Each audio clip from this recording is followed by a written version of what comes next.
Jesus. Thank you, Jesus. Hallelujah. Hallelujah. Hallelujah. Aibo, hallelujah. Ngiyacela bangcwele sishaye isandla esikhulu. Sishaya uNkulunkulu izandla kakhulu. Yes, Jesus. Yes, Jesus. Ake siphinde for the last time simkhonele isandla esikhulu. Yes, Lord. Yes, Lord. Yes, Lord. Yes, Come Jesus. on, come on. Oh, hallelujah.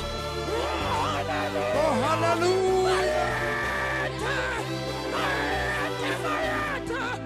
Shaya isandla kakhulu liliza wenza umsindo ongcwele. Glory to Jesus. Glory to Jesus. Thank you, Jesus. Hallelujah. Siyabonga kakhulu bazalwane, ngiyacela ningivumele ngithathe leli thuba ngibingelele ibandla lonke egameni leNkosi uJesu. Siyabingelela bonke baba, bonke mama, sibingelele bonke abantu abasha egameni leNkosi, ipraise team yethu, keyboarders bethu, sound engineer bethu. Ngiyacela sishaye izandla sishaya uNkulunkulu. Ngokhethekile siyabingelela bonke abefundisi, omama umfundisi egameni leNkosi nabo futhi asibashaleni izandla. Singahlala phansi bangcwele egameni leNkosi sishaya umfowethu uSabelo uSabza usiphathela kahle uhlelo. Bese ngisho ukuthi asishaleni uSabza izandla. Yeah, simshaleni. Nakho bangcwele siyambonga uNkulunkulu kakhulu ngaphambi kuba ngingene ezindabeni angixolise nje ukuba late. Hayi belibhopha ngeThekwini namuhla. Angaze ngubone umjaho ongaka. Hey, ama thousands and thousands and at this time bavele bavala ama main street. Bazalwane nje abakhona ngokukhonza abanye bashiya imoto ko-ICC behla ngeenyawo bayokhonza because bekungahambeki.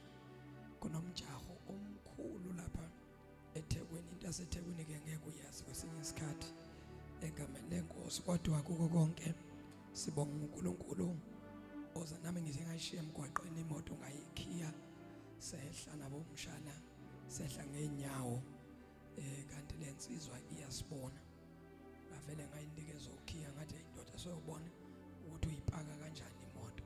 Mina ngiyesontweni ngasihamba sadabula lapha phakathi kwabo labagijimayo. Nkosi yami ngihamba nomfana bathi hawu Nkosi yami sorry mfundisi. Ngiyabona nokhololo ngathi hayi yimi ofanele ngithi sorry ngoba phela nina nisemjahweni niyagijima mina ngiyesontweni. So bathi hayi sorry ke mfundisi.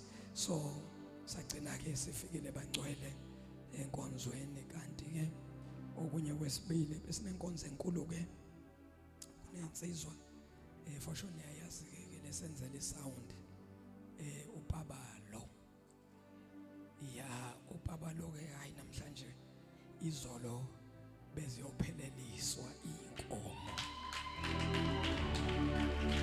ya hayi singamshayela nje kakhulu ngoba haleluya. So izolo ke sithe masiphuma la zangiye endlini ngaya kubo kamakoti siyoqedelela ke amalobolo. Hayi ushayela umfana washaya zaphela ya ubaba lo useyindoda usenonkosikazi ya usenonkosikazi ushaye khona la istage nithi ukuphakamisa abantwana ngathi eyeka lapha ushaye khona la istage nithi ukuphakamisa amaphimbo nihlabelela impela bantwana nawe plus uthi ukushaya kakhulu lapha mhlambe ndoda sazi khona nje usisi ungachazwa nje ukuthi eliyobhuti uyayishala insimbi ngitwena nosabelo naye ahlabelele kakhulu ivoice ibe incane mhlambe khona ongathi ngithatha le voice encane. Abantu sithanda into ezihlukahlukene ayibonga inkosi kodwa ke siyababongela kakhulukazi into engiyibongile ngesinqumo noma ngesinyathelo ubaba lo asithathile umsevileke uNkulunkulu. Amen. Umsevileke uNkulunkulu. Abaningi ubaba lo ngiqala ukumbona mhlambe ekhaya elidala noma abanye ngiqala ukumbona la eEagle Mountain. Ubaba lo mayefika wafika seGoli ngisesekhaya elidala. Wafika ecishwa ino 12 if not 13. Kwakuzomfanyana nje kusekuncane awuzwa ke ndoda.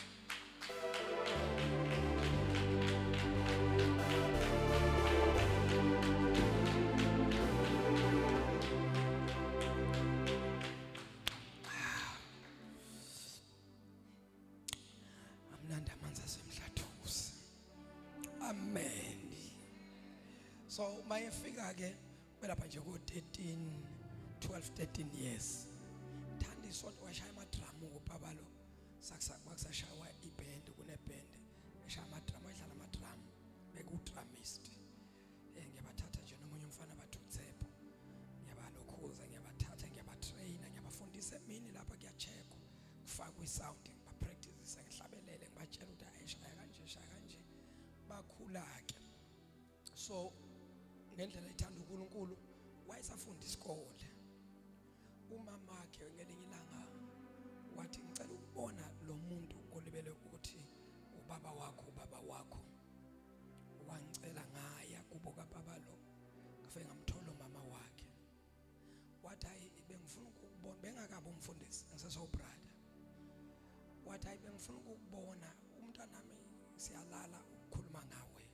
Siyavuka ukhuluma ngawo so ngithi ake ngimbone usemangibona wathi akunankinga ngoba uhlala enkonzweni kulungile ngicela kusukela namhlanje ukukunika lo mntwana umthathe ngoba sengibathe ngiyakhuza uyesonto sengicina ngithi angimiyeke wayesethi umfundisi ngokunika yena ngakabe umfundisi ngicela uyibambe lento kuseso brother wanginika yena ke ngathi mina no akunankinga mama ngamtshela kuPabona ngathi uzoqhubeka ke nesikole ufunde.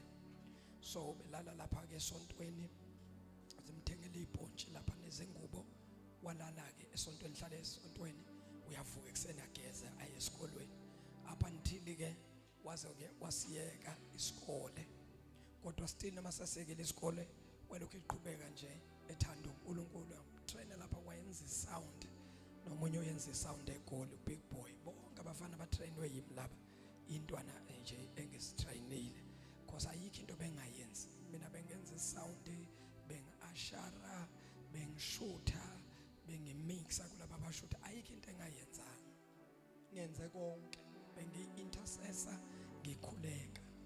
Amen. So kungijabulisileke kakhulu ifamily yakhe beyikhona from Joburg. Family kaMakhoba kubo kaThanda nabo bebakhona so besimisa ke officially ebandleni ukuthi ibandla alazi ukuthi laba babili hayi akusajolo akusindaba zomjolo sekumuntu nonkosikazi wakhe noma sekuyindoda nomfazi. Amen. Hallelujah.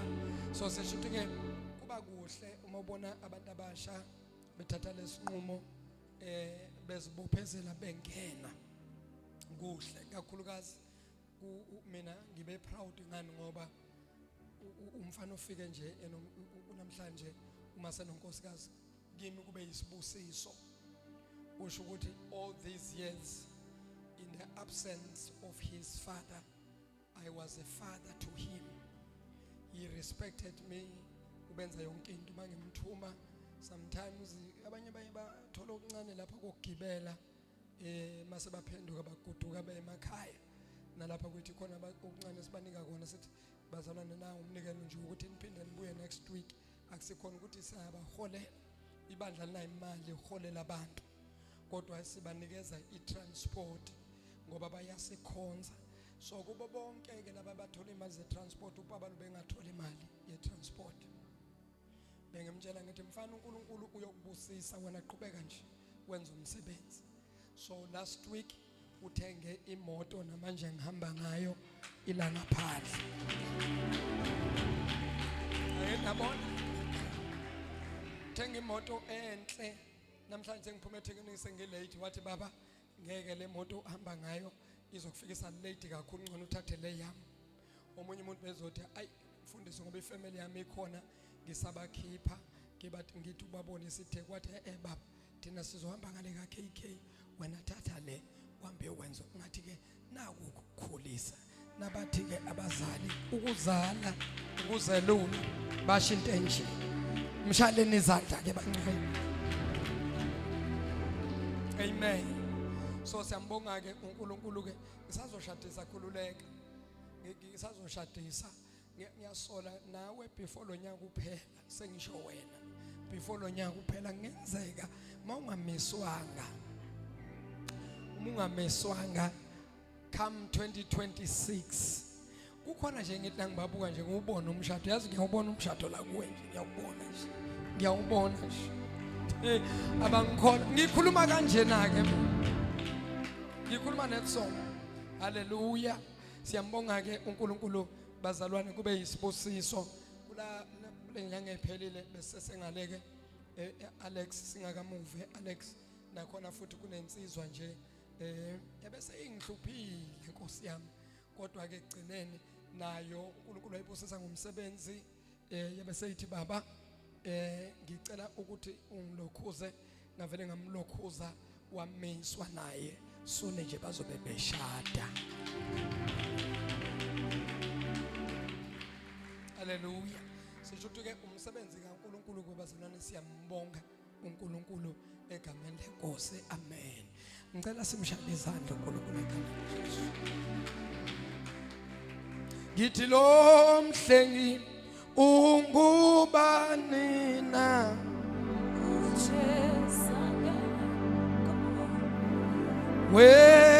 wenzani na uphi namhlanje yena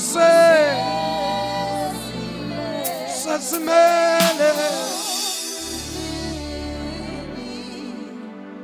ngithi lo mhlengi ungubani na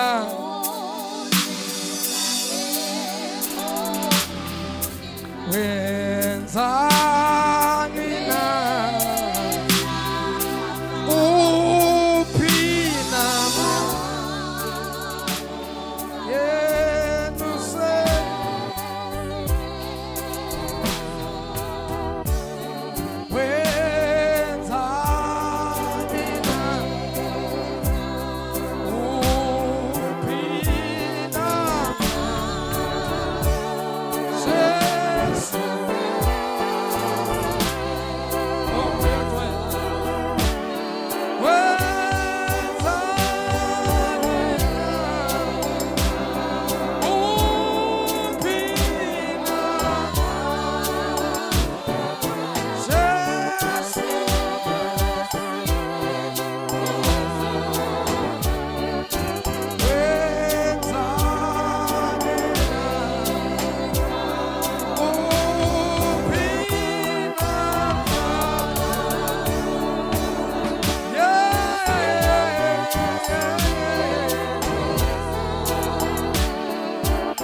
Jesu babe gamene lingaphezulu kwamagama babe gamene sithi nasilibiza uNkulunkulu ongcwele kuthuthumela amadimoni eqimilike nezifo ubona Nkosi ngisho nemithi yabathakathi sithi bayethe uNkulunkulu bayethe dwala bayethe mdala wezinsuku bayethe sonini nanini bayethe alpha bayethe omega bayethe ndoda yamandla bayethe ndoda yayikhwepha wena ohlelembisa amagebhugebhu wena olonda uIsrayeli baba wethu namandla babegameni likaJesu babegameni eliphilile babegameni sithi nasilibiza imangaliso ziyenzeka bayathe uNkulunkulu ophilileyo bayathe dwala mantele bosika nabasandara mabosa riba bayatele bosika payota Iababosa teke mos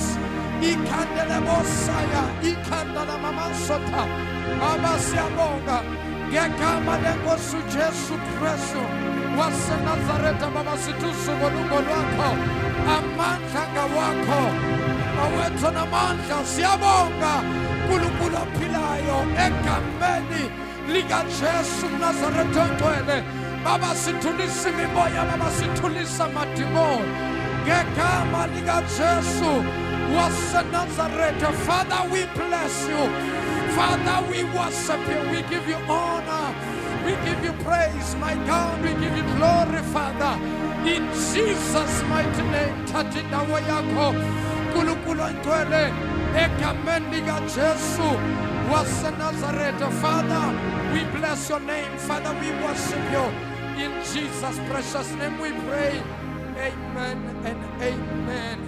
Ake simshayele izandla kakhulu uNkulunkulu egameni lenkosi. Hallelujah. Mshayeleni izandla kakhulu umoya ogcwele. Thank you Jesus. Singahlala phansi bazalwane egameni lenkosi. Imizuzu nje embalwa ngicela ningiphe lesi sikhathi egameni lenkosi.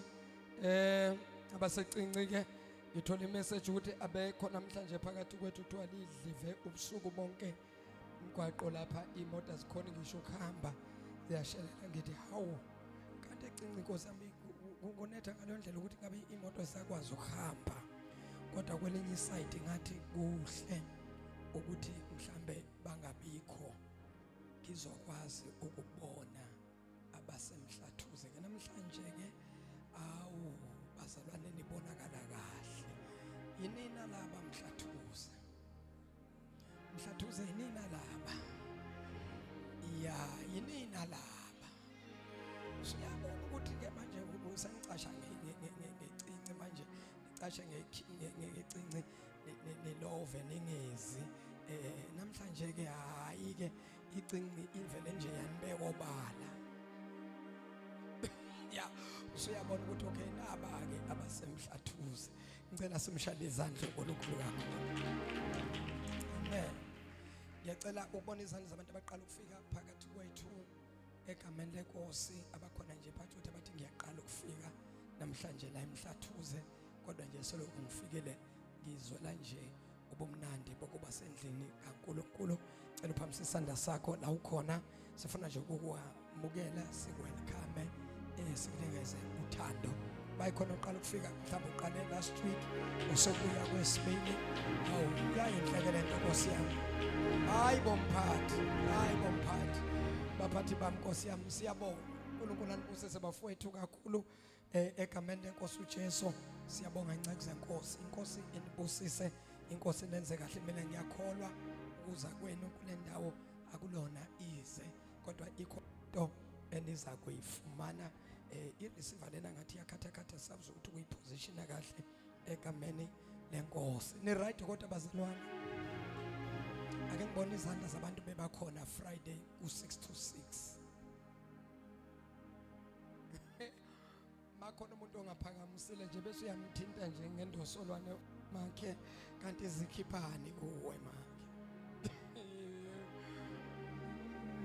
ake sishayele izandla thina besikhona Friday.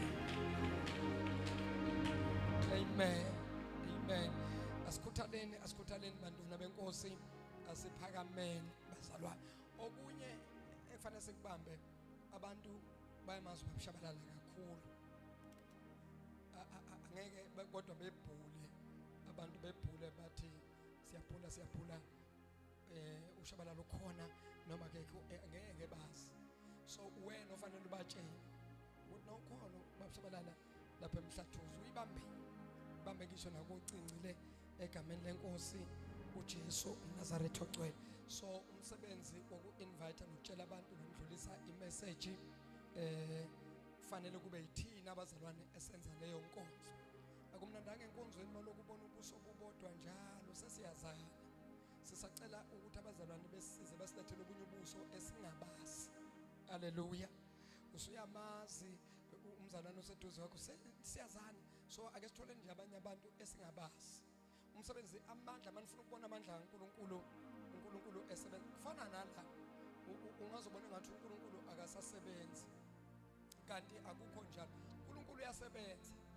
Manje mangiphumile ngile kocinci nakomthatha nakwezinye indawo nibona ngathi ubaba ngathi ushumela kakhulu nakaphumile amadimoni ayakhuluma ayamanifesta kubantu. Kubambeni phela lokho la kule ndawo la kumanifesta khona amadimoni. Angithi ngisuke ngifike ngalolo suku manje lapha ngihlezi ngikho lapha amadimoni sengawaqeda awasekho. Akunamuntu ozowa cha amukho umuntu ozowa lo unless ke ngalelo la ngwehlelo umoya kaNkulunkulu uzowa umuntu. But manje mawubheka ukuthi kuzokwenzeka izinto ezenzeka le kocinci nakomthatha laba basebasha imimoya isebaningi iminingi babambi lapha sengasebenza ngashaya spring cleaning awasekho amadimoni la. So ngathi hayi baba ngathi ushumayela kakhulu kuyafana nje ugcobo luyi1 nethi kuya ngama expectations abantu ukuthi yini abantu abayilindele. Ayibonga inkosi, ayibo akabonga uJesu. Ma ungalindele lutho kuNkulunkulu, uNkulunkulu naye akakwazi ukukubusisa. Ma usendlini kaNkulunkulu fanele ulinde ngaso sonke isikhathi. Ngiyakhumbula lazi bengikhuluma ngendoda eyayilele echibini elibizwa ngeSebheru ukuthi iBethesda. Kuthiwa mawufunda le story kuthiwa iyayilinde ukuzanyazanyiswa kwamanzi. Leli gama elithi yayilindile noma amagama lisho ukuthi yayi expectile. That is why angithi nike nibone le gama lisetshenziswa kakhulu kubantu besifazane uma ngabe bekhulelwe. Omama bayalazi ngeli family yabantu besifazane igama lomuntu wesifazane okhulelwe bathi how usuya expect. Angithi uyalizwa lelo gama uku expect kusho ukuthi how ulindele nezwa kahle lento kusho we are expecting umntwana lento oyi expectile ila ngaphakathi ayikabonakala kodwa sesiyabona ukuthi ikhona into oyi expecting. So now leli gama elithi uku expect lisho ukulindela. So ukulindela kusho ukulinda uNkulunkulu kusho uku expect kusho ukuthi kukhona something olindele ukuthi uNkulunkulu eyenze empilweni yakho. Now uNkulunkulu akakwazi ukusebenza kunganama expectations. uNkulunkulu usebenza if people are expecting miracles, if people are expecting something where then uNkulunkulu yakwazi ukuthi esebenze. But if there is no expectation, the anointing cannot work in the absence of expecting. So the anointing for the anointing to work, people they need to expect. Abantu fanele belindele ukuthi inkosi yami kaze namhlanje uNkulunkulu uzokwenza. But ngilindele uNkulunkulu nganasi isimangaliso. Mina this is what I'm believing God for. These days na into engiyikhulekela kuNkulunkulu. If there is no expectation, lalela noma singathandaza sikubeka izandla, akakwazi uNkulunkulu ukusebenza la kunganama expectations khona. Why uJesu eJerusalema ezweni la kangubo engakwazanga ukwenza imangaliso? It is because ayikho into ababelindele kuJesu. Number 1, abantu basendaweni yakubo lazalelwe khona. Number 1, bayamazi. Number 2, no baba wakho uJoseph bayamazi. Bazi nanomsebenzi ukuthi uJoseph was a carpenter. Carpentry law ayikho into singayizwa. This is a son of the carpenter. So ngamanye amagama there was less expectation. So uJesu he came to his own place. He started to preach and to teach about the kingdom. Nothing happened. Asikho nesodwa isimangaliso kushiBhayibheli. Asikho isimangaliso esenzeka endaweni uJesu azalelwa kuyona. Kodwa lithi iBhayibheli wabeseka yasuka endaweni azalelwe kuyona. Wehlela nje eduze la kwamakhelwane. Lithi iBhayibheli wathi mayefika khona kwenzeka imangaliso. Abangaboni bavuleka amehlo, abashwabela izandla zaluleka izandla, abantu inyawo zaluleka, abalele phansi abagulayo baphakama baphila. Now lithi iBhayibheli yabahlupha into yokuthi lo muntu usanda kusuka lakithi wehlela nje la lakithi akwenzakala ngasimangaliso. Lithi iBhayibheli yabahlupha lento bazibuza ukuthi pho why kithina kungenzakalanga lutho. bese lithi iBhayibheli bekunganakwenzeka lutho kubo ngoba ayikho into bebayilindele kuye, kodwa laba base next door omakhelwa wathi nakanyathela khona bathi wangena uJesu saphila namhlanje. Ngamanye amagama babe expectile, babelindele ukuthi makafika inkinga zethu ziyaxazululeka.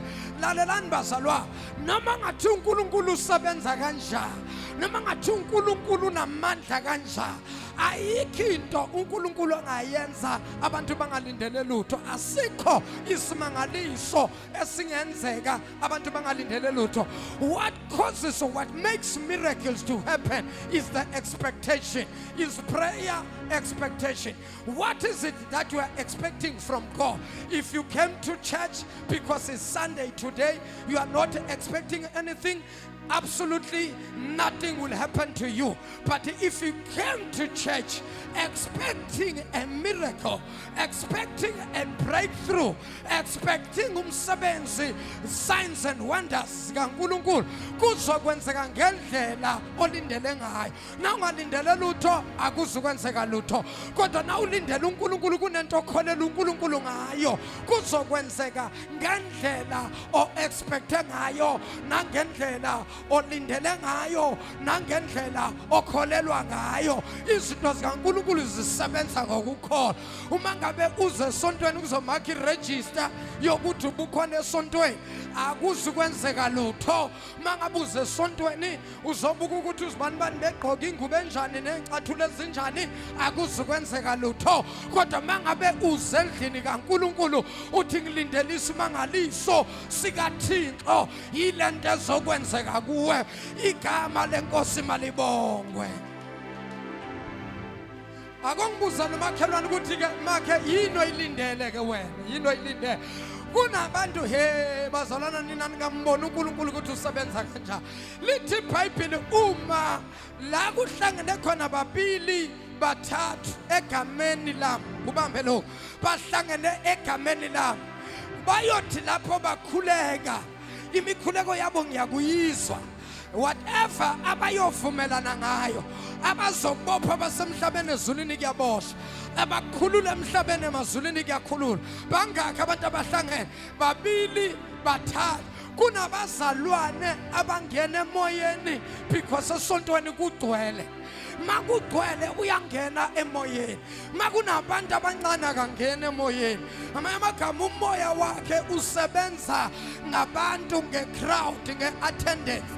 Kodwa iBhayibheli lami lithi lahlangene khona babili bathathu egameni lakhe. Bazalwane nje basihlangene la, asihlangananga egameni likaShabalala, asihlangananga egameni le-Eagle Mountain, kodwa sihlangene egameni likaJesu Kristu waseNazaretha, ebandleni lase-Eagle Mountain Prophetic Ministries, ngaphansi kobuholi bukaBaba uShabalala. Ngithi uyayizwa ke lento, sihlangene endlini kaNkulunkulu ngegama likaJesu, silindele imangaliso. Asihlangananga egameni likaShabalala, asihlangananga egameni le-Eagle Mountain, asihlangananga egameni likaNhlanzi, asihlangananga egameni likaMphamali, kodwa sihlangene egameni likaJesu, endlini kaNkulunkulu, the house of prayer. Sihlangene endlini yesinkwa, ngamanye amagama yibhayikale, yila kubhayikwa khona izinkwa, yila khona kuphakelwa khona abantu ukuthi mabadle isinkwa sokuphila. Siyini lesinkwa sokuphila? Isinkwa sokuphila siyizwi likaThixo. This is the bread of life. Bazalwana, sikhi isinkwa esendlula lesi. Akukhathala abantu bangathini, akukhathala abantu banganikeza abantu izinto zokuncedisa ukuthi abaphile. Anginamsebenzi, kodwa mina engikwaziyo izwi likaNkulunkulu. Athe uNkulunkulu ngalo niyophilisa abagulayo, ngalo niyoqaqa ibopho, ngalo bayophila. Tshela umakhelwane siyaphila lapha. Hallelujah. Ake nimshayele izandla umoya ongcwele. I come on church, so let's give the Lord some praise. Come on, let's give Jesus a big shout of praise. I just want to stir the atmosphere because the atmosphere is binding people. Kunabantu abafumene isimo sibacindezela. Izinto zikaNkulunkulu zifuna ngathi inhliziyo ingaqaqeka. Kwangathi inhliziyo yakhe ingakhululeka. Ningahlali nibe ashamed. Nihawulise nibaningabi maningaka. Hayi bobazalwane, iBhayibheli lithi uma bebabili kangakanani nina ningaphezu kwabantu abawu-100. Hayi akutshela umakhelwane asikhonza uNkulunkulu ngoba ubani bakhona, simkhonza ubani bekhona, simkhonza ubani bengekho. Siyaqhubeka sikhonza uThixo, asikhonza uNkulunkulu ngama-feelings, asikhonza uNkulunkulu ngama-emotions, kodwa sikhonza uNkulunkulu ngomoya ongcwele. Hayi bo, the devil is a liar. Awuthinte ababili abathathu uthi isimangaliso sami namhlanje ngiyophuma naso. Angikhathali ukuthi uSathane uthini utheni, isimangaliso sami ngiyophuma naso. Shaya izandla uthi yes Jesus, yes Lord, yes Jesus, yes Lord, hallelujah. I can feel you now. I can feel you now. I can feel you now. I can feel you now. Now I can feel you. This is you. This is you. This is you. This is you. Hey, Mhlatuze, this is you. Now Mhlatuze ngwaziyo. Hayi lo Mhlatuze othothobele. Hayi lo Mhlatuze oboshiwe. Now Mhlatuze ngwaziyo. Abalilizwe ushaya izandla uthi yes. Yes, yes, yes, yes, yes, yes, yes. Yes, yes, yes. The devil is a liar. Hey! Oh, Sadamakosaya. Yandela Bosaya. Yikapaposatapa. Rikamando Bobosia. Augustine Msuzembili kuyagumzuzo mthathu. Everybody begin to pray now. Rekatari bababosata. Ikamando Bobosaya. Ikandele Bosate. Ikandala Mababosa. Riba Babosanta. Sekatele Pepesa. Ikamababosanta. Ripa Papa Papa. Sapo. Ripa Papa Pasaya. Shinana Bakosa Telebe. Ikandela Bobosa. Mandela Bosate. Yababa Sanda. Yababa Secretary. Yababa Sai. Yababa Bosa. Yababa Santaba. Sipaya Libabosa. Shibaba Papa Sate. Santa Pega Santapa. Yes, Lord, I go say Santa Bessiamo. Say Santa Bamukulu. Come on, come on, come on. Say Santa Bessiamo. Thank you, Jesus. Oh, thank you, Lord. Oh, hallelujah, hallelujah. Oh, Shamako Satani Baba Boss.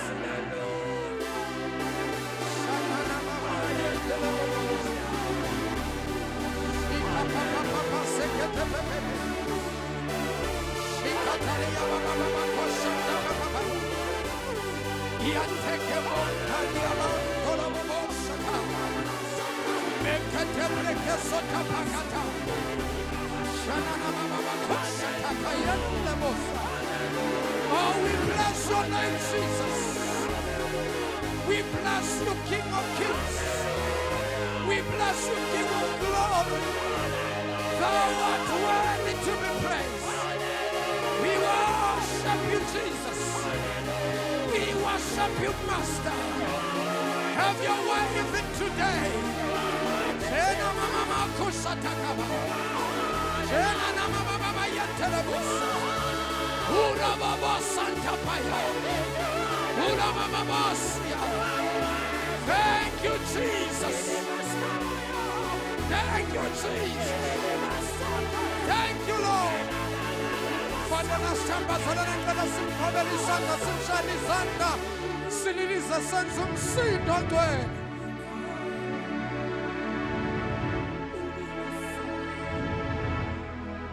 Shayani Santa, Kulumuleka Mendegos.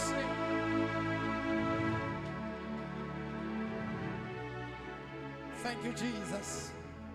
Singahlala phansi ekhoneni lenkosi uJesu. Hallelujah. Nakho ke ngiyanizwa ke manje Mhlathuzi. Tshela umakhelwane makhe you need to adjust. Bangabe ngempela ufuna ukuhamba noNkulunkulu, uNkulunkulu ungamkhonzi ngama emotions nangama feelings. Akakhonza uNkulunkulu kanjalo. Wena uNkulunkulu asemkhonzi ngoba obani bekhona nabangekho no. Bakhona abekho. Ngikhonza uNkulunkulu. Kunabazalwana abathi bababuka namhlanje ke sibancane ke nena bangeni ke moyeni no ne wrong. Ngisho mina ngathi wayile role le odwa le. Mina ngeke ngishomele ngathi ngishomele kulabantu laba abangaka kuphela. Ngizoshomela ngathi inkosi yami lapha ukune overflow abantu beme ngaphandle emnyango. Why? Because why should I give the devil something to celebrate? Ukuthi okay namhlanje ngoba ke sefanele ke you guys you need to understand ukuthi uNkulunkulu akakhonzwa ngemizwa. Asikhonze futhi ngokubuka ukuthi obani bakhona obani abekho asimkhonza uNkulunkulu kanjani masize la mntana sekhala once wafika endlini kaNkulunkulu you forget about your neighbor, you forget about anyone, because iproblem ekubambile akuyona iproblem ebamba umakhelwane ngenzeka akekho la khona yena uyakhule uyazi ukuthi enkonzweni manje ngalesikhathi ubaba uyashumayela manje uthola ukuthi uya intercede wena uhleli awuthandazi ngithi uyabona leyo so ibambe lento ukuthi ke noma kuthiwa kukhona obani abekho uNkulunkulu yena uhlele epresent njalo ukhona umpostoli akekho uNkulunkulu yena uhleze khona njalo iba naleyo nto nje yokuthi uNkulunkulu ukho thandaza kunabantu abathandaza kakhulu makhona umpostoli mangithumela abefundisi bayathandaza kodwa bathandaza nje hey nikhona thandaza angikho thandaza thandaza nje wena hlala kuNkulunkulu uyombona uNkulunkulu ekutamula phakathi kwabantu ekwenzela isimangaliso ngicela ke shayi ihlombe elikhulu sishayela uThixo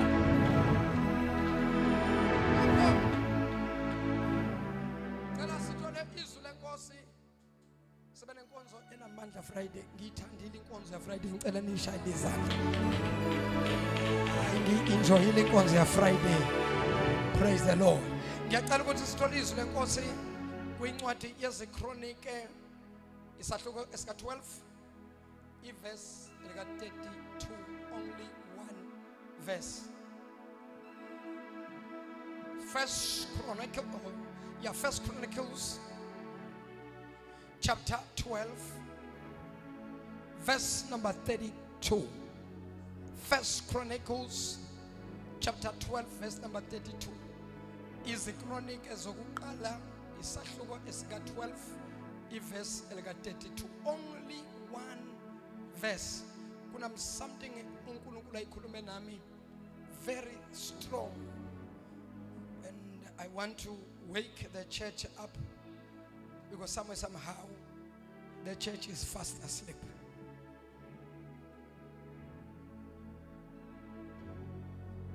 Uyayithola sisi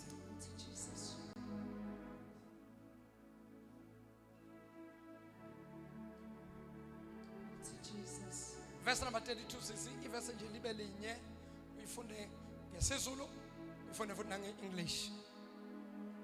Mighty Jesus. Encwadi iziKronike zokuqala chapter number 12 iverse 32.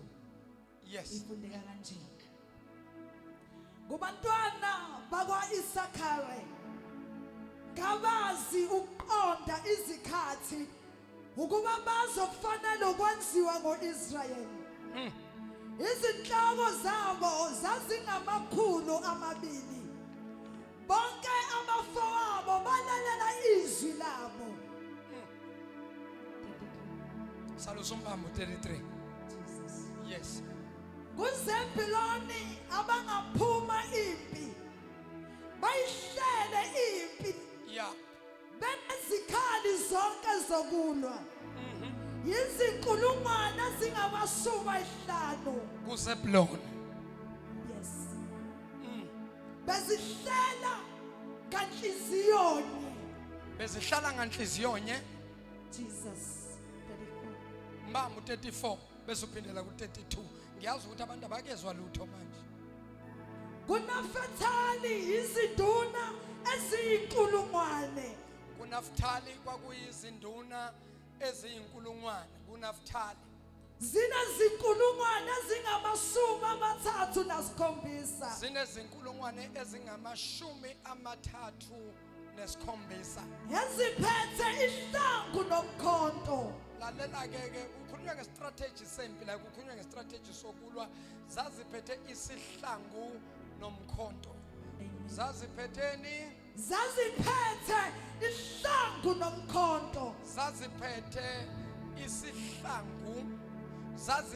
isihlangu the shield zaziphethe isihlangu nomkhonto Jesus zaziphethe qedele 35 ya kwabakadani abangahlela impi yizinkulungwane ezingama-28,600 ku-Ashera bangaphuma impi bayihlele impi ya yizinkulungwane ezingama-40 izinkulungwane ezingama-40 ifunde nge-English uverse nje 32 phela ngiyazi ukuthi okwamanje vele anikezwa lutho but na into uNkulunkulu ayikhulumayo engifuna ukuthi ngifundise ibandla very shortly kafushane because the church has been exposed to demons and in return the church don't have the shield and they don't have the spear. Now it's impossible for any army, any soldier to go to the battle without any protection because the shield, the work of the shield is to protect and the work of the spear is to attack. Now how can the army go to church without these two weapons? Why the church is so exposed? Why demons have so much power upon church?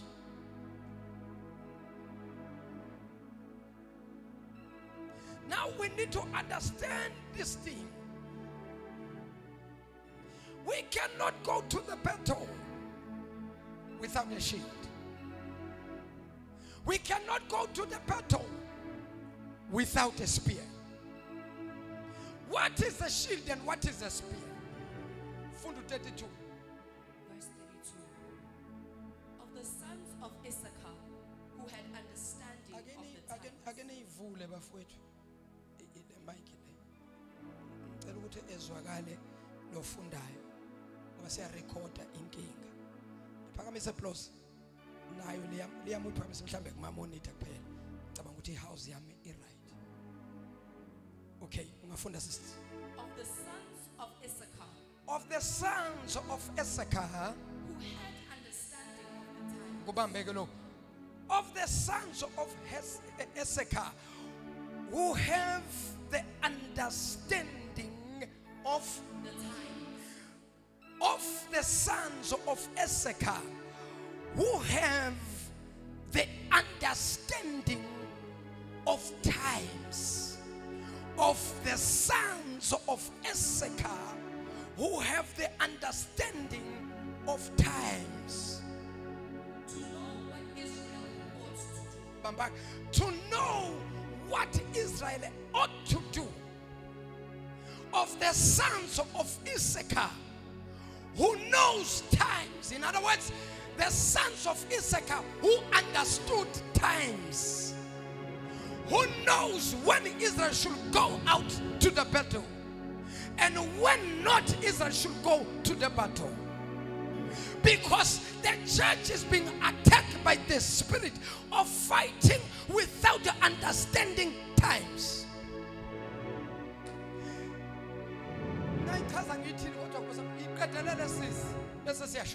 To know what Israel ought to do. To know what Israel ought to do. Their chiefs were 200, The chiefs were 200. and all their brethren were at And all their brethren were their command. at the command. All right. Begi iBhayibheli mntwana Shumayeli. Valana amaBhayibheli bese niyangibuka. We are entering a new season.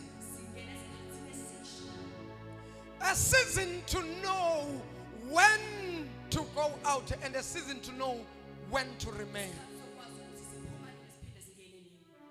Now lethi ke iBhayibheli ayikhuluma isizulu lento wonke umuntu azokwazi ukungizwa. Now lethi iBhayibheli The Bible says, we Old Testament uIsrael wayeyisizwe sikaNkulunkulu. Uma uIsrael ayisizwe sikaNkulunkulu. Sizo understand number 1 ukuthi number 1 ubani uIsrael.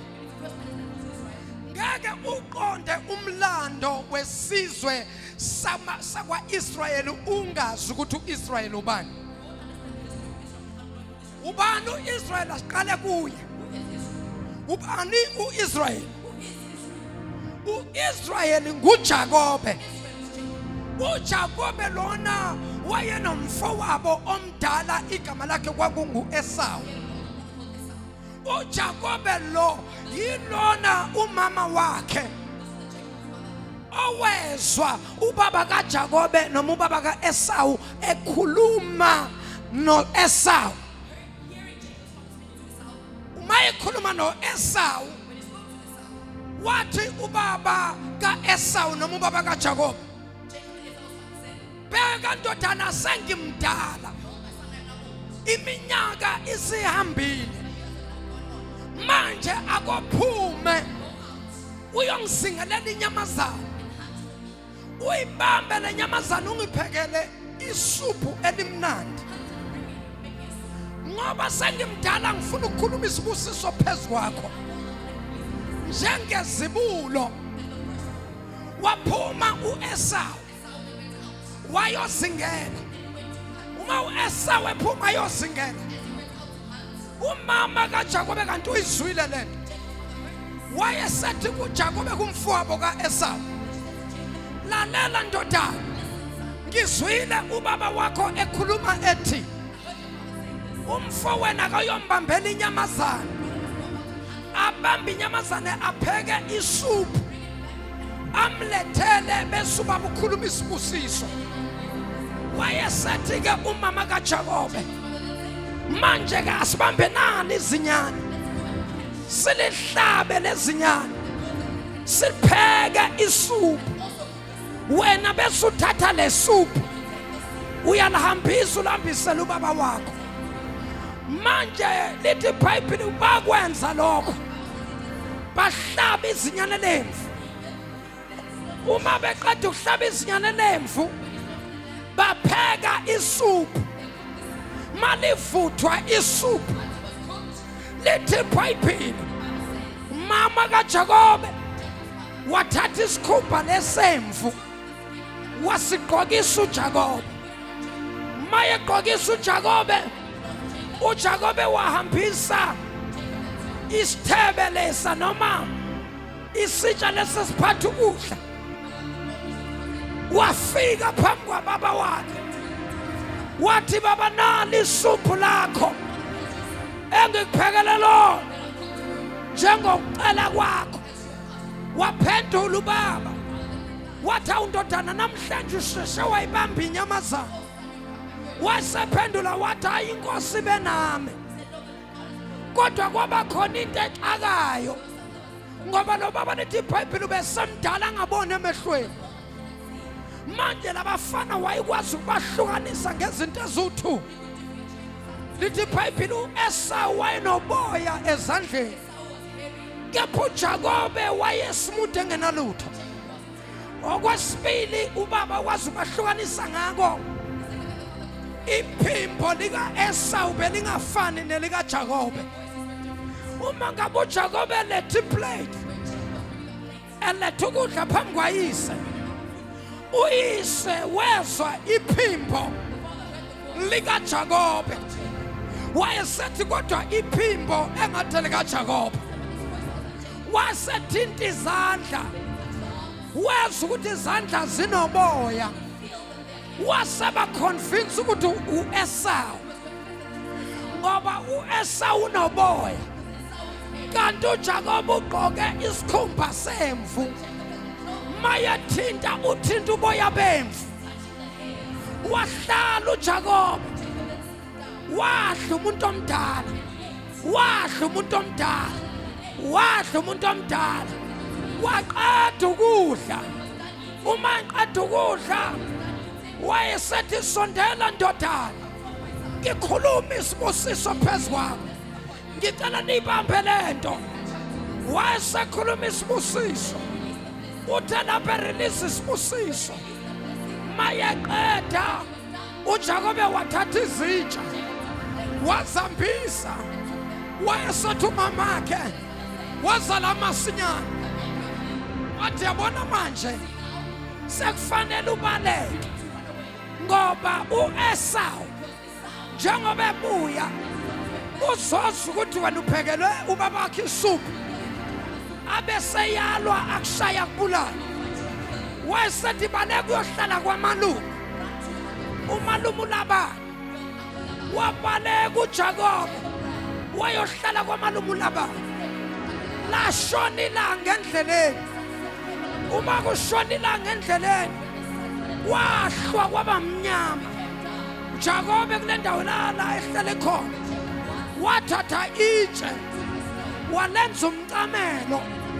wacamela ngalo makalela uJakobe ebusuku kule ndawo la kumhlwele khona ebusuku wabona umbono na ubona uJakobe wabona isitepisi eside sisuka ezulwini sishaya phansi emhlabeni wabona isitepisi eside esisuka emhlabeni sikhuphuka sishaya phezulu ezulwini wasibuza uJakobe ukuthi isho ukuthini lento kulesi sitepisi wayebona ingilosi zikhuphuka ebona ezinye zehla wayesethi uJakobe ngempela uNkulunkulu ukhona kule ndawo wayi ngibona umbono so lithi iBhayibheli wabese kahlomitsha wayesethi wenza icovenant wenza isifungo wathi kule ndawo njengoba ngisuka uNkulunkulu ngiya la ngiyakho mangabe ungangibusisa nokungibusisa ngizobuya ngizokwenza umhlatshelo ngizobuya ngizomisa ialtar la wahamba uJakobe to cut the long story short wafika kwamalume uLabani wafika wasebenza waba ngumelusi walusa umhlambi kaLabani waphela u7 years kulo 7 years before uphela Jakobe wabona enye yamadodakazi kaLabani wayithanda wayesethi malume ngifuna ukumshada lo wayesethi umalume kuzomela usebenze 7 years usebenzele lo wasebenza uJakobe yaphela i7 years ngakusasa noma namhlanje waseya kumalume wathi malume kusasa ngiyagoduka ngizothatha imfuyo yami ngithatha unkosikazi wami wathi malume ayakunankinga mshana kulungile kanti umalume uyazi ebusuku umalume washintsha izinto elawini lalamadodakazi wafaka indodakazi endala elawini lendodakazi encane wathatha indodakazi encane wayifaka ngapha uJakobe usebenza la ekhaya uyazi ukuthi lawu lendodakazi encane naliya ilawu la kaRashel naliya ilawu la kaLeya naliya uJakobe wayethanda uRashel uRashel wayeyintombi enhle Now lithi iBhayibheli uJakobe ngalobo busuku wayongena elawini likaRasheli. Engqondweni ayitshela ukuthi ungena elawini noma wangena elawini likaRasheli ayitshela ukuthi ungena kuRasheli. Kanti uRasheli ukhishiwe kwafakwa uLeya indodakazi endala.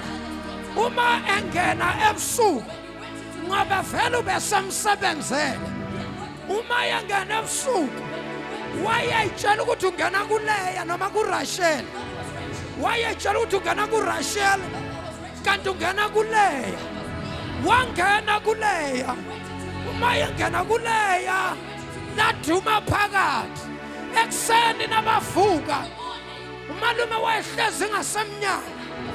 Uyabona umalume nangu uJakobe uphuma endlini kaRasheli. Kodwa endlini kaRasheli kuphuma uLeya. Waseyabuza umalume wathi mshana wenze njani? Ngakubona uqhamuka noLeya endlini kaRasheli kwenze njani? Wathi uJakobe malume ngiyaxolisa. Bengicabanga ukuthi ngingena kuRasheli. Kanti endlini kaRasheli kukhona uLeya. Wayesethu malume lalela ke mshana. Njengoba usumngenile lowa sekuzofanele naye umthathe. Angithi wena ubusebenzela lo. Wathi uJakobe yebo malume. Wathi ngoba somngenile mthathe lo. Ngoba ngeke kwenzeke ukuthi kushade lo mncane omdala ngakashadi. Kwabiza ukuthi uJakobe akasebenza another 7 years. Kulo 7 years wesibili uNkulunkulu ngoba ifavor yayihamba naye. uNkulunkulu amupha ukuhlakanipha. Wathi Jakobe yenze njena manje. Akuthi lesikhathi siyophuza lapha emfuleni. Hlakanipha Jakobe. Wathi thatha ihlahla zomyezana. Uthatha inswazi leziya. Ukhi inswazi zomyezana. Uzihlube amakhasi. Bese uthatha leza. Uzibeke uzithi. Ubeke lo myezana ohlutshiwe. Usumhlophe masuhlutshiwe. Ubeke ukuthi kuzothi lapho ziyophuza zehlele emfuleni. Lesikhathi ziphuza zibuka amanzi zizobona lo myezana. Lesikhathi zithatha lo myezana zonke ikhulelwe. Lo stripe noma lo myezana uzobe soyangena emehlweni besuya esibelethweni. Uma ufika esibelethweni bese kuvela istripe kuleza ikhulelwe. Kodwa kusama ukhona ongizwayo yini la? Khona kodwa ongizwayo yini la? Uma kuthi plan kaNkulunkulu usebenza kanjani uNkulunkulu? Ayikuthi ngimemezele kubo bonke abarojwayo emisebenzini nabasebenzela abantu ababarobhayo. uNkulunkulu will give you a strategy. God is gonna give you a strategy how to defeat your employer. Egropa ma increase. Egropa ma promotions. uNkulunkulu abosela kalala. Ya profeta namhlanje. uNkulunkulu uzoshintsha isimo. Kudala usebenza kule company. Abakuniki increase. Abakuniki promotion. Kodwa uNkulunkulu uzongenelela. Wathi uNkulunkulu beka le nswazi. Wabeka uJakobe inswazi. Wehla umhlambi. Wafika waphuza. Lesikhathi umhlambi uhlangana. Ezesilisa sihlangana nalezi ezinsikazi. La ngaphakathi kuzo. Njalo mazehlele emfuleni. Ziyophuza. Zibuka lapha. Zibona le nswazi. Kanti the more zithatha le nswazi ezibuka. Le nswazi ziyahlala esibelekweni zalezi ezinsikazi. Waqala uJakobe wathi malume ngicela senze idili asenze somalume sonke siyozalwa singanambala yezakho sonke siyozalwa sinombala yezami wafumula ba ngoba asikahle ukuthi ayikaze yenzeke leyo nto wafumula ba kanti akazi ukuthi uNkulunkulu shintsha izinto kanti akazi ukuthi umdala wethu ushintsha izinto sazala sathi nasizala sazala ezinombala sithi nayibeletho namhlanje athi uJakobe nalena yami sithi nasizala kusasa athi uJakobe nalena eyami na wanda umhlambi onombala wanda umhlambi onombala ayi kwasapho ngathi ngashumela kule ndawo enombala kwangathi ngakhuluma ngombala ngoba lo mbala ngakubuka ngifanisa nombala owashaywa inkosi yami ngibona nemifimbo eyashaywa uJesu engenasona engenaqala mangibona lemifimbo yile mifimbo eyayivimba ukuthi labana ngarobha uJakobe tshela umakhelwane kudala bekurobha kudala beshintsha into zakho kodwa namhlanje uthi uNkulunkulu I'm giving you a new strategy siyashintsha izinto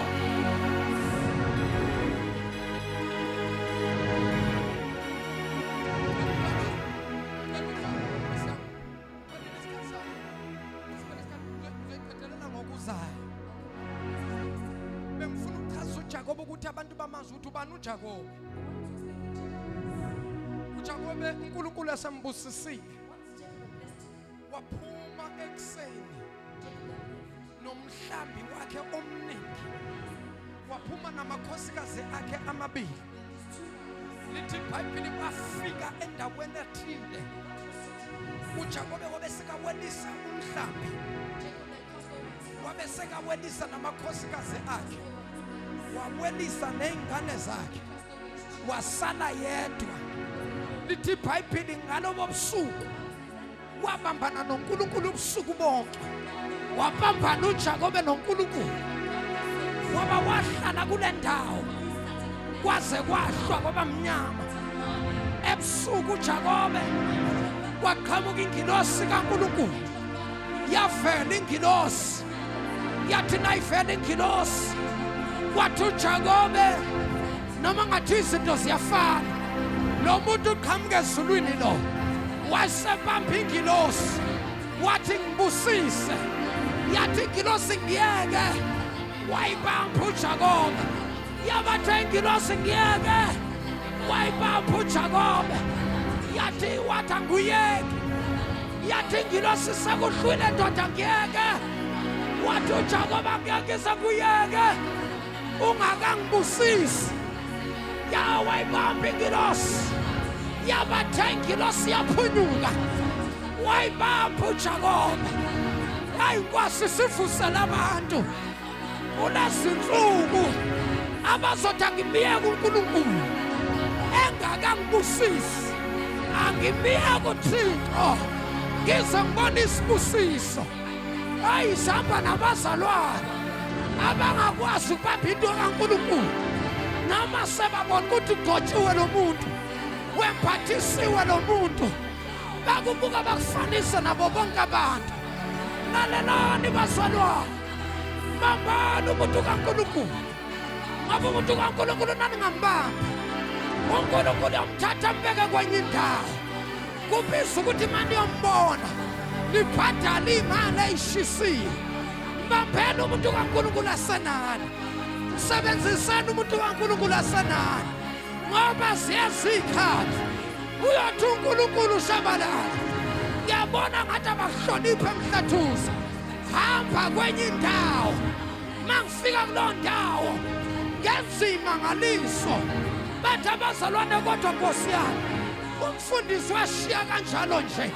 Kanti bengikhona nginabo. Bangabona ukubaluleka kobukhona bami.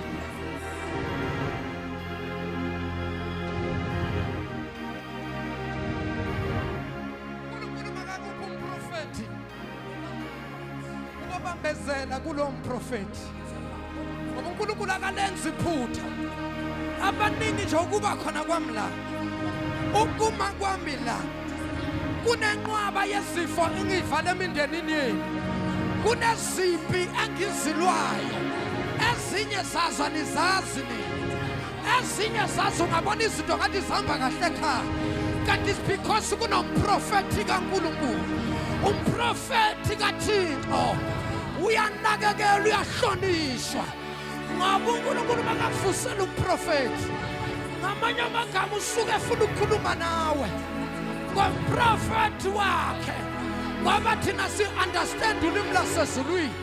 Uthi uNkulunkulu ngiyakuvusela umprofeti ofana nawe okhuluma ulimi lwakho, ukuze lokho akushoyo wena bese uyakwenza. Mhlathuze, wake up. This is not a sleeping time. Wake up. Wake up. Wake up and pray. Manenza ngale ndlela uNkulunkulu yomthatha ngibeka kwenye indawo. Nithi kodwa washiya kabuhlungu kangaka umpostoli. Kanti benginani. Ngehla ngenyuka. Ngehla ngenyuka. Nina manifila ukuze esontweni nize. Maningafila ukuze esontweni nihlalele. Mina ngiza ngisho ngigula. Ngidrive ngigula. Ngishumayele ngigula. Last thing angiphethwe izinyo. Angakaze ngibuze ubuhlungu obunje empilweni yami. Kodwa ngiyama kule pulpit. Ngashumayela ngigula. Izinyo njengoba ngidonsa umoya kanje. Lishaya izinyo kuze kuvuke lo mthambo lo. Kodwa ngizange ngithi ngiye Mhlathuze. Ngaya ngigula. Naseqinqi imvuselelo ngibambe ngigula ngiphethwe izinyo. Kodwa ngamshumayela uJesu. Ngangaya nezinyo elibuhlungu. Lalelani bazalwane. If you don't wake up, niyosikhalela lesikhathi. Niyawukhalela lo mzuzu. Niyofisa ukuthi kwangathi ubamshabalala angabuya aqale phansi. Ngaleso sikhathi niyobe sengihambile. Mhlawumbe uNkulunkulu sengibeke kwenye indawo. Uyanakekela umprofeti. Uyanakekela umuntu kaThixo. Uyanakekelwa.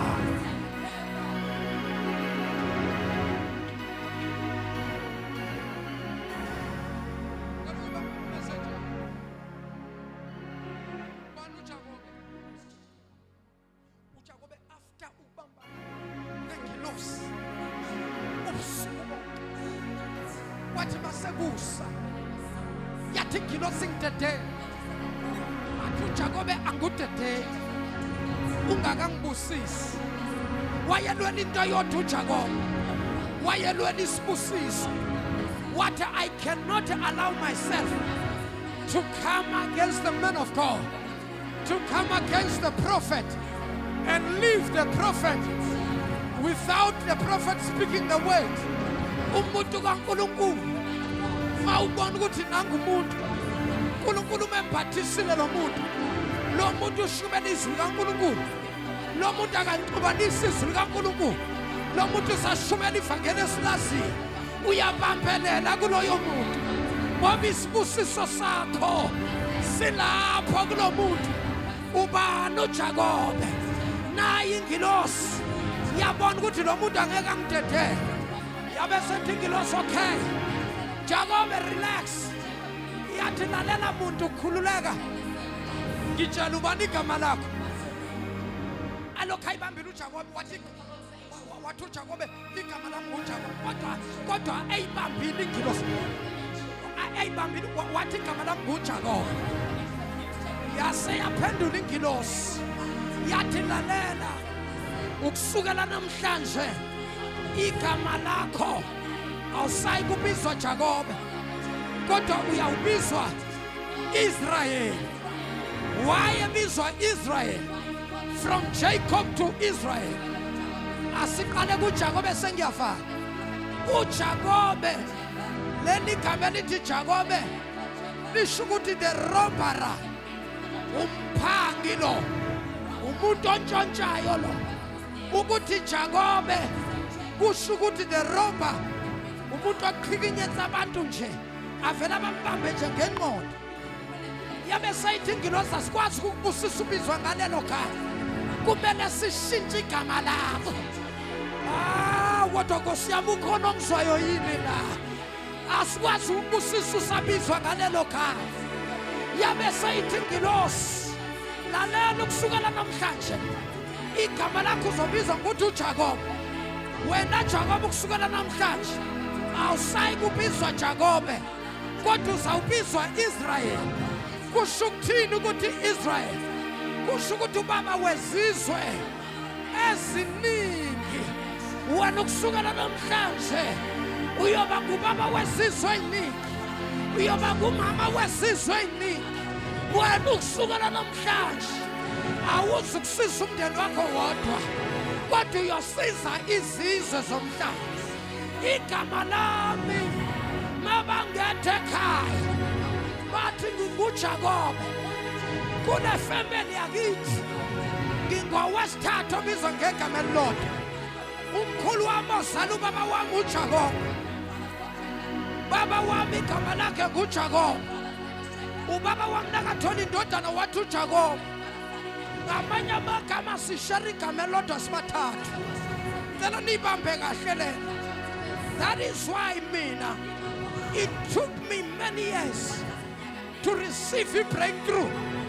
Ngibuza uNkulunkulu ukuthi why inkosi ngenza yonke into, ngiyathandaza, ngiyafasta, ngiyaseva nala inkonzweni. Why ngatholi isibusiso? Why ngatholi breakthrough? Wathi uNkulunkulu ubani igama lakho? Ngathi igama lami ngumthunzi.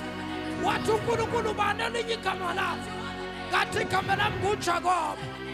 Wayesethi uNkulunkulu kimi, hamba ubuze ekhaya ukuthi ubani uJakobe. Ngaya kugogo ngabuza ukuthi gogo ubani uJakobe.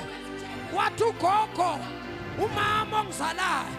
Wathi uJakobe ubaba wakho. Ngabuyela kuNkulunkulu ngathi Nkosi sengitholile uJakobe ubaba wami. Ngiyathanda wathi uNkulunkulu awukatholi, hamba buza futhi. Hayibonga amangala ukuthi ukhona umhlolo nje. Why uNkulunkulu athi angatholi? Ngabuyela kugogo ngabuza ugogo ngaphandle kababa ubani omunye umuntu igama lakhe nguJakobe. Wathi ugogo konje ubani na? Wathi ugogo awukhohliswa yini?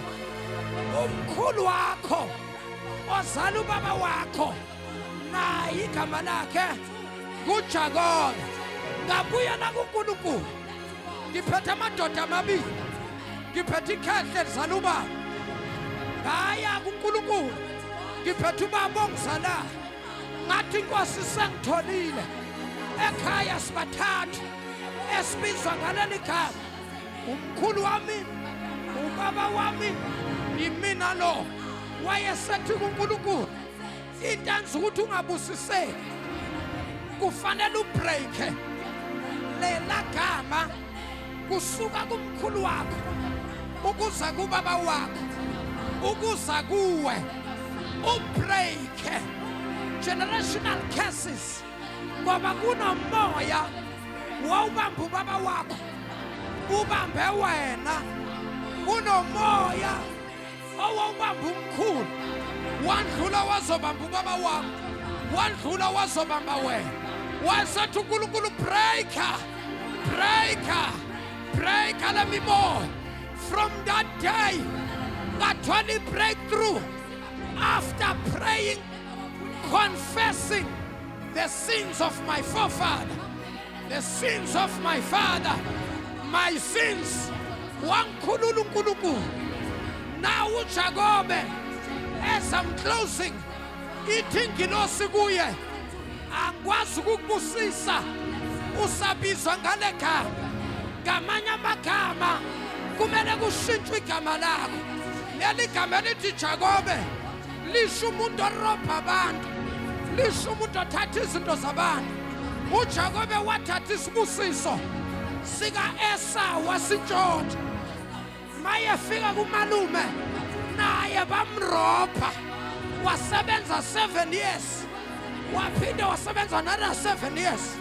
uJakobe wasebenza 14 years kwalaba, kanti kwamele asebenze 7 years. Lokho akwenza ku-Esau kwambamba kwalaba. Kunabantu abangaphumeleli empilweni, kunezinto zabantu anayithatha. Omunye wathatha indoda yomunye, omunye wathatha unkosikazi yomunye, zibabambile izinto. Pray, break lo moya, break lo moya wokurobha abantu. Phila kahle, kuyisela izinto zabantu emuva.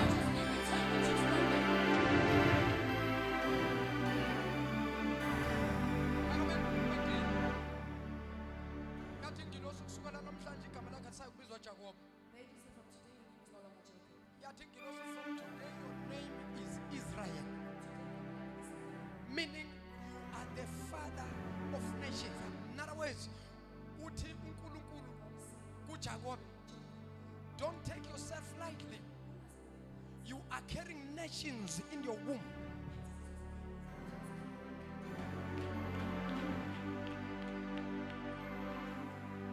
Abanye niyazibuza ukuthi why amademoni mara angihlasela angilwisa kangaka?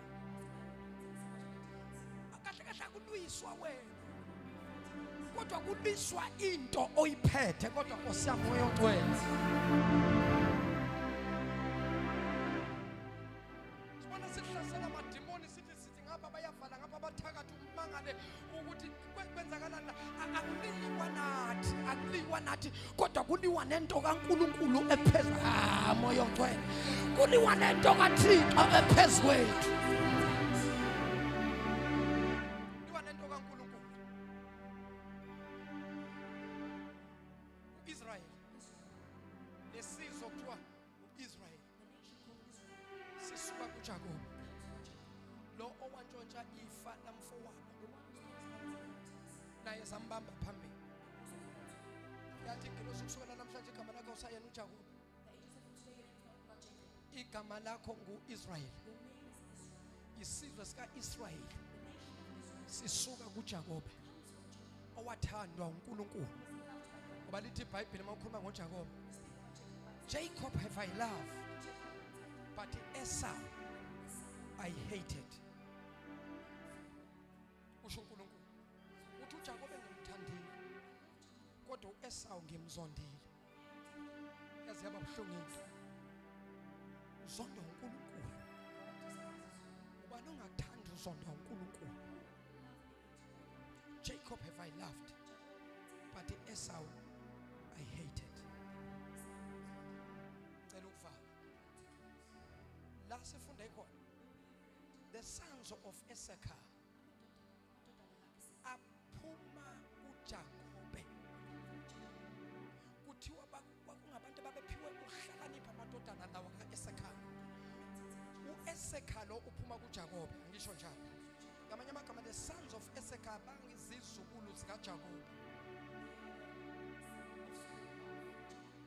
They are descendants. Yes, the right way. They are descendants of Jacob. So now, lento mayibuka sekuthwa ke labafana bakwaIssachar babephiwe ukuhlakani bokuqonda izikhathi. Babazi ukuthi inyanga mayimi kanje isho ukuthini, le nkanyezi mazime ezathi zisho ukuthini, izulu mamafu anje kusho ukuthini. So now kuthiwa babegayida uIsrael ngale wisdom, babazi ukuthi makunje Israel ningayi empini they knew that this Israel was ngoba manizoya empini kunje khona bangeke babuye. So now the sons of Issachar were people who had knowledge of understanding times. Ngamanye amagama babazi ukuthi uIsrael kumele aphume manje ayihlasele. Futhi mangabe la ngaphume bathi hlalane ningaphumi. Ngoba baningaphuma niyofa nifele empini. So now the church nowadays has a problem. The church is no longer having the sons of Issachar. There is a lack of the sons of Issachar. The church don't have the sons of Issachar. The church don't have people who have knowledge. People who understood times. People who understood seasons. The church yanhlanhlatha nje. Bayanhlanhlatha bazalwane. Akekho othi bazalwane njengoba nibona ibandla ligwedla lingatholi breakthrough. Isizathu yilesi nalesi. Ngamanye amagama the sons of Issachar babefana nabaprofeti ngalezo ikhathi ngoba umprofeti umuntu okwazi ukubona izinto zingakenzeki. Umprofeti umuntu okwazi ukuqonda ikhathi ukuthi yini okumele siyenze. Iyamemezela namhlanje from tomorrow until Wednesday I declare a prayer and fasting kwi-Eagle Mountain yonke eKZN this week from tomorrow until Wednesday. Prayer and fasting. Abazalwane kuyathandaza. Abazalwane kuzilwa ukudla. Yilokhu uNkulunkulu athi ngikusho. Siphakame sonke ngezinyawo. Siphakame thina sonke ngezinyawo. Ngifuna ukuthi omunye nomunye ayothandaza. Omunye nomunye ayokhuleka. Ethi Nkosi size yami impilo. Oshamako setelebeya. Osamandaria babosa. Kona na baba sikele boboyana. Yendele bobo shanda baba baba. Rekatatari baba bobo seteleya. Zima kushate keteli makatos. Zebrekato shatapayante kenosha. Everybody begin to pray now. Just for 3 minutes. 3 minutes, everybody pray. Everybody pray. Everybody pray. Everybody pray. Washanana bakosatani baba babosa. Zekatani papa pasota parekeba. Andamando sateperando kosoya. Zekatani papa pasota paruka patos. Yateke bosanta bagaya. Zekatani baba babosa tabaya. Yataka boshatapa. Baba weta ikoleka mendiga Jesu. Siyakulega uNkulunkulu wethu, siyakulega Ntwana lethu. Siyakulega Mdala wezimfuku, uNkulunkulu namandla. Siphela umoya wobulumko uNkulunkulu wethu. Ngegama leNkosi uYesu Kristu waseNazaretha baba wethu ikwele. Nalifa lakho nabantwana bakho. Baba siyakulega egameni leNkosi uJesu. Moya wamandla neqiniso, moya wokuphila. Simelana namadimoni, simelana nemimoya. Onke amandla obumnyama siwanqoba, siwahlulekisa egameni likaJesu. Every satanic assignment, every demonic assignment, in the mighty name of Jesus. Baba wethu inkolo esiqashula izibopho, siyalela imimoya, siyalela amadimoni ngegama likaJesu Kristu. Baba sifuna iminyaka evalekile ngegama leNkosi uJesu. Sibonakalisa uNkulunkulu wethu nalifa lakho nalibandla lakho. Usisa abantwana bakho Ntwana ngegama likaJesu. Qashula izibopho in the mighty name of Jesus. Give us wisdom, Almighty God, in the mighty name of Jesus. Father, we declare, we decree in the mighty name of Jesus that this week the doors shall be open In the mighty name of Jesus. Babona manta siyabonga. Ngegama likaYesu Jesu. Ngegama babelina manta. Father, we bless you. Father, we worship you. We give you honor and glory. In Jesus' name. Shaizanda besiyabonga. Shaizanda bonga. Shaizanda bonga. Shaizanda bonga. Shaizanda bonga. Oshanda mama kosa telebe.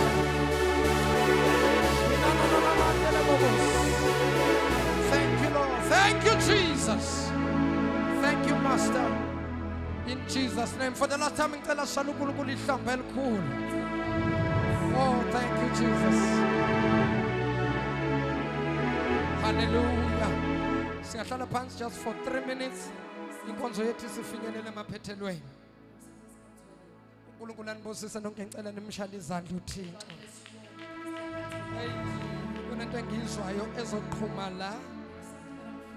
Ikhona into uNkulunkulu azoyiqhumisa la. Ngicela nimshaya izandla uThixo. Moya ngcwele. God bless you. Babukeli bethu bonke abasukela emakhaya kuzindawo ngezindawo ezingemizi. uNkulunkulu omusa anibusise egameni lenkosi ethu Jesu. Ngicela ukuthi uthathe leli thuba uthi mfundisi qhubeka baba ushumayela ivangeli. Qhubeka baba usibusise. Alihambe apostoli ivangeli. Na umnikelo wami engiwutshalayo. Baba ngikhulekele. Ngitshalele imbewu, utshala emhlabathini ovundile. uNkulunkulu omusa uyokubusisa. Izinto zakho ziyoqaqeka, izinto zakho ziyokhanya, indlela zakho ziyoba zinhle. uNkulunkulu uyokuvulela iminyango ongakaze ucabanga ukuthi ingavuleka empilweni yakho. uNkulunkulu omusa kubusisa ngama banking details zethu ukuze siqhubeke sishumayela ivangeli ku free of charge. Kodwa izindlela zokuhambisa ivangeli zidinga umnikelo wakho, zidinga imali. I am your apostle MJ Shabalala, Eagle Mountain Prophetic Ministries. I salute you. God bless you.